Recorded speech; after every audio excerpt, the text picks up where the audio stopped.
Now, in human form, the druid is a caster that controls the elements, but also the druid can shapeshift into various wild beasts. The one that we've seen the most of thus far is the bear form. In bear form, it's got the rage mechanic.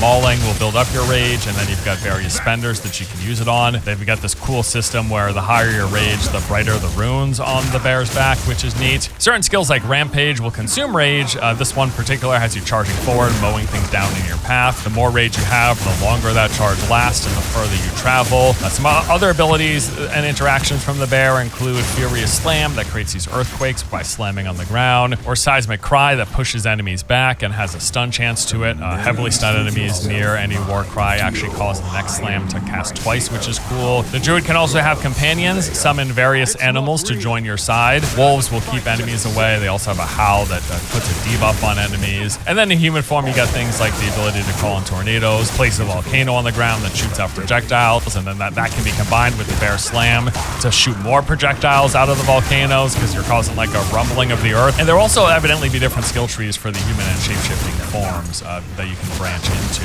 So again, a lot of people have been really waiting for Druid for a long time. They've been teasing it. They've shown plenty of gameplay already. Apparently they're continuing to work on the animation side of things before they feel comfortable releasing it. But that's not all. We already know about the 4 additional classes we're still waiting on. We've got the Marauder, focused on strength, which will introduce axes to the game. Templar, I'm really excited for. This is Strength Int, which will add the flail to the game. And then there is the Assassin, also known as the Shadow. This is Dex Int with daggers. And finally, the Gladiator, or the Duelist, is Strength Dex, which will be adding swords. I know people have been losing their mind over the fact that we've got this hack-and-slash ARPG and there are no swords in the game.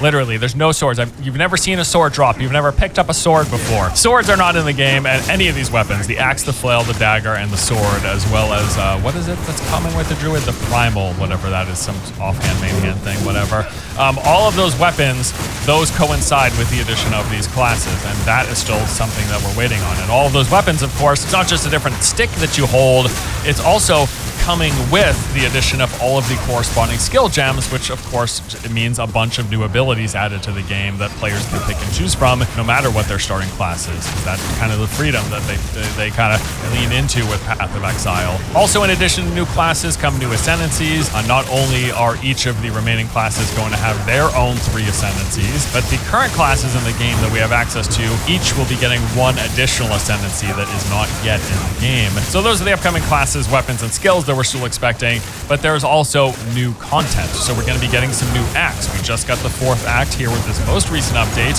along with those interludes that are placeholders for what will eventually be a new Act 5 and 6 that are still to come. Now, one of those 2 is certainly bound to be the snowy/mountainous region that we see in that 3rd interlude, as well as the maps biomes. Also expected will be some 4th ascendancy trial, bound to be tied to one of the 2 remaining acts. We do have the 3rd ascendancy trial, the one that I mentioned before, although actually getting your ascendancy points from that isn't currently available. You can just play through the trial as part of the quest, but getting the ascendancy points are still tied to the trial of Sekimas, as well as the Jin, whatever the other one, you know the 2. Now, as we covered, we just got our first new league mechanic added to the game with this abyssal content, but this isn't the only new event type that is going to be coming to maps. We're going to be getting new stuff as well in the future, expecting new areas and enemy types, new events and challenges, new boss encounters, additional crafting options and gear acquisition, and occasionally a continuation of the game's story. So some Path of Exile leagues, like the first game, also introduce entirely new systems and mechanics, such as the town management that came with a prior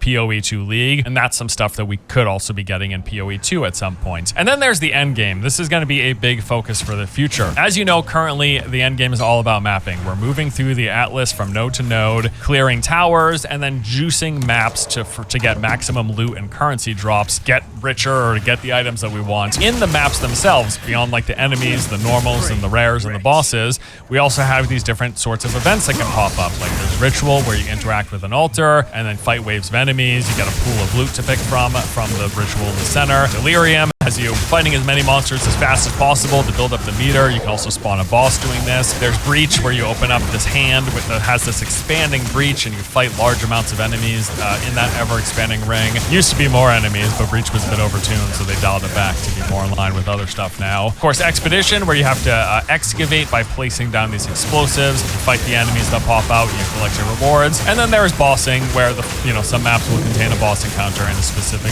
arena in that map for you to fight. So doing the mapping and coming across those events are what consist of the endgame right now, but there's plenty of other additional endgame activities found in PoE 1, some of which we are expecting to make their way into PoE 2's endgame rotation. These include things like the Heist, where you're stealing rare artifacts that help with your rogue companions. Labyrinth, a dungeon filled with traps that enables you to farm stronger enchantments for your items. Delve is this infinitely generated endgame dungeon that gets progressively harder with increasing rewards. There's Simulacrum, these 30-wave encounters with monsters and bosses to kill. And then Uber Blight, a tower defense minigame that was incorporated into Path of Exile. Now, for full disclosure, I have not spent a lot of time with Path of Exile 1.